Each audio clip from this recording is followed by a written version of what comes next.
La política no es un juego de verdades absolutas. Nunca lo ha sido. Es un terreno donde el lenguaje no busca describir la realidad tal cual es, sino modelarla, interpretarla, incluso distorsionarla, para poder gobernar. En ese sentido, la comunicación política no es un ejercicio de transparencia, es un instrumento de poder. Y quien tenga el control del relato tiene también el control del conflicto, del consenso y a veces incluso el de la memoria colectiva.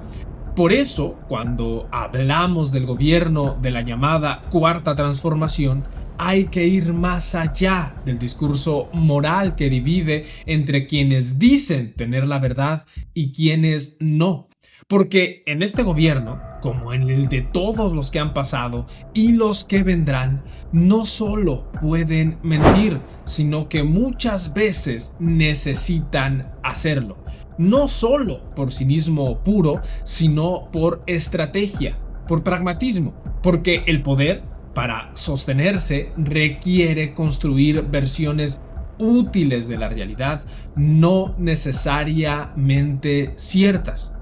Hoy quiero hablar de eso, de cómo la comunicación en política no se rige por los parámetros del periodismo ni de la ciencia, sino por la lógica de la eficacia y de cómo este gobierno, al que muchos ven como una ruptura con el pasado, ha perfeccionado algo muy viejo: el arte de imponer su verdad. ¿Hasta qué punto esto es aceptable? ¿Dónde trazamos la línea entre estrategia y manipulación? ¿Y cómo deberíamos escuchar el discurso del poder sin caer en ingenuidades, pero tampoco en paranoias? Durante años, el caso Ayotzinapa fue una herida abierta en el país y también un símbolo poderoso para la oposición, especialmente para el movimiento que hoy gobierna.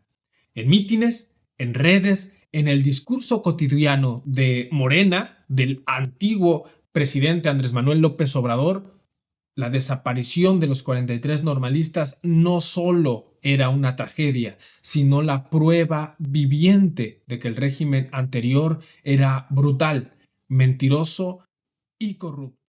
Y por supuesto que lo era.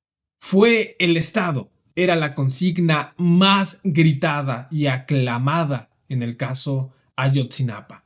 Y claro que tenían razón. Durante años, la izquierda construyó su legitimidad alrededor de su exigencia, de esa exigencia: justicia para las familias de los normalistas desaparecidos de Ayotzinapa. Memoria, castigo y verdad. Y luego, esos que gritaron "fue el Estado" llegaron al poder. Y la historia, como casi siempre, se complicó. La llamada Cuarta Transformación prometió resolver el caso. Se instaló una comisión de la verdad, se habló de llegar hasta las últimas consecuencias, incluso se reconoció que lo ocurrido fue un crimen de Estado. Pero en algún punto, como si hubiera apretado un interruptor en lo más profundo del aparato político, la claridad empezó a enturbiarse. Las tensiones con el ejército crecieron, o éstas desvanecieron las intenciones del gobierno de reconocer la realidad que antes era evidente. La información dejó de fluir. Los padres de los 43, que antes eran escuchados y abrazados, hoy enfrentan un muro de ambigüedad oficial y la ley del hielo por el gobierno que se fue y el que hoy preside. Y esto nos ayuda a darnos a entender cómo funciona la comunicación política. Las palabras siempre tienen doble intención. no solo se busca dar una versión de la realidad, sino también generar emociones en quienes las escuchan. Teuchitlán es un pueblo de Jalisco que nadie tuviera en su memoria, tal como Ayotzinapa, de no ser por una tragedia. Seguirían tan anónimos como el resto de pueblos mexicanos, pero tristemente han obtenido fama mundial y no por las razones deseables. ¿Qué supimos? La razón de su fama radica en que mujeres mexicanas que tienen a un familiar desaparecido se unieron para que en colectividad les sea más eficiente encontrar algún vestigio de sus hijos, padres o hermanos que ya no volvieron a casa. Recibieron en algún momento la información que en un rancho en Teuchitlán, que es un pedazo de tierras rurales, había la posibilidad de encontrar restos humanos que pudieran ser de alguno de sus desaparecidos. Se organizaron y fueron a registrar el lugar, solas y completamente desprotegidas. Y al llegar ahí hicieron un hallazgo terrorífico. Cientos de restos humanos, ropa y evidencias de una posible cremación industrial de cuerpos humanos que solo nos recuerda los tiempos de la Alemania del 45. Además, que la Guardia Nacional y elementos de seguridad del Estado ya habían revisado ese rancho un año antes y sorprendentemente no habían encontrado nada. La respuesta del gobierno, de los que en el caso Ayotzinapa gritaban con mucha fuerza, fue el Estado, aquí solo fue: este rancho es solo un campo de entrenamiento de elementos del crimen organizado, como si de un gimnasio olímpico se tratara. Políticos que en otras circunstancias o siendo oposición protestaban enérgicamente exigiendo justicia, hoy cuestionan si esa ropa y esos cuerpos son efectivamente desaparecidos. Y el Estado ya no es culpable, es solo una víctima de una prensa malintencionada. Cuando hablamos de comunicación política, no estamos hablando de discursos bonitos ni de eslogan pegajosos. Hablamos de una estructura compleja, un campo donde convergen el poder, el lenguaje, los medios y la ciudadanía. Y es importante entenderlo así, como un sistema, no como una estrategia aislada.